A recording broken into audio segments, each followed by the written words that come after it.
Nigerian football fans and football fans everywhere, I think this is the time to talk about Tosin Adarabioyo.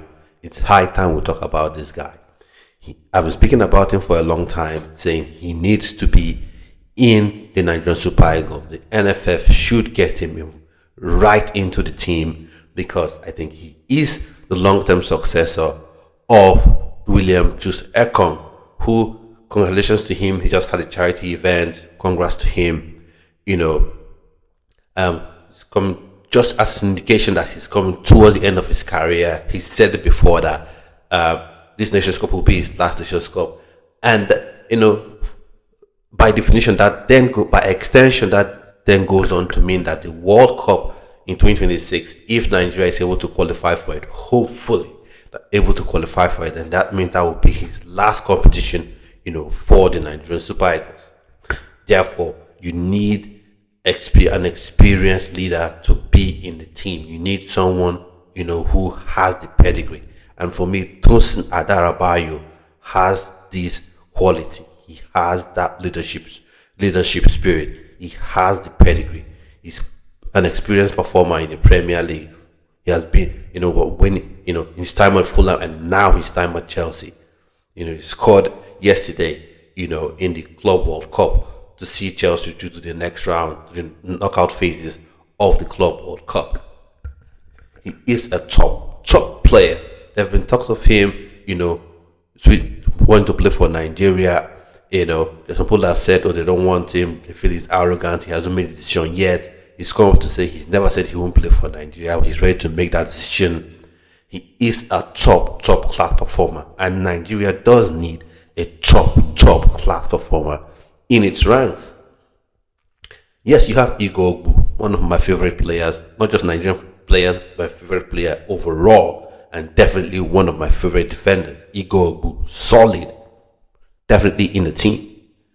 Vince Osuji, top player, a youngster still, plays for Club Brugge. But when you're talking about experience, someone playing at the top level, Tosin Adarabioyo is that person. He is that player. He is the person we should be looking for to get into that team.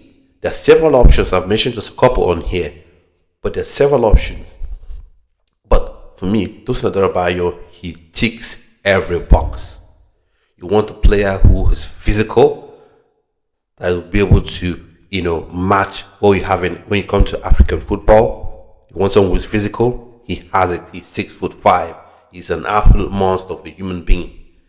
You want a defender that has the passing range. He's got that. You want someone that plays at the top level. He's got that. He doesn't get much higher than playing for Chelsea.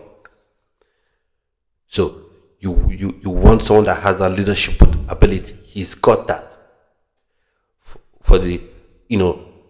For some part of the second half, he captained the Chelsea team.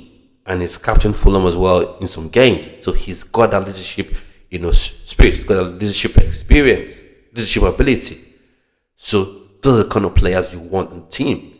And for me, while I recognize what Chus Ekong has done for Nigeria and done for the Super Eagles, and I'm not like people who were saying because of the mistake he made, in that game versus Zimbabwe, although for me, I think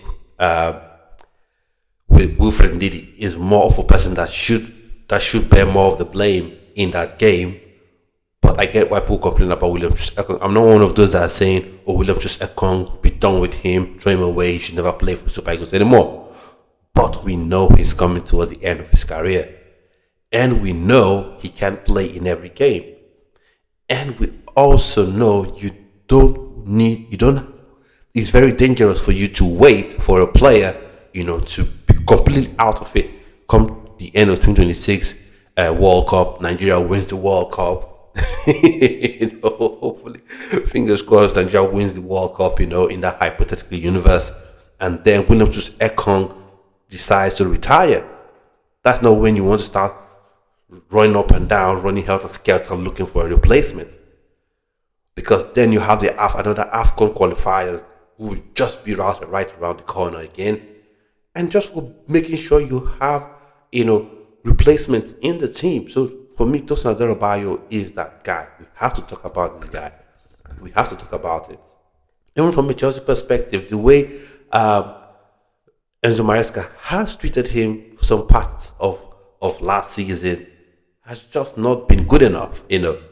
Colwill plays better with Tosin Adarabioyo by his side. So for whatever reason, Enzo Maresca has chosen or has decided to drop Tosin every now and again. I think he's wrong for doing that. But from a Nigerian perspective, he is a top class player and he should be in the team already. He should be in the team already. This is someone you go out there and convince and tell him, come on, man, come on, part of this team. We see you as one of the leaders of this team because he's a top class performer. He won man of the match again. Don't worry, I'm not going to call it that superior nonsense. He was the man of the match. He was the most valuable player of that Club World Cup game versus Esperance de Tunis. It was spectacular in that game, in my opinion. So let me know your thoughts and opinion on Tosin Adarabioyo. Do you think he's really, really needed? Do you think he needs to be talked about more? Yeah, for me, I think he really needs to be talked about more. I think he's really needed in this team. Let me know what you think in the comment section. And if you haven't subscribed and you're new, please subscribe to the channel and share this video to people you think will love contents like this. And I'll see you on yet another video. Stay well, stay blessed. Bye-bye.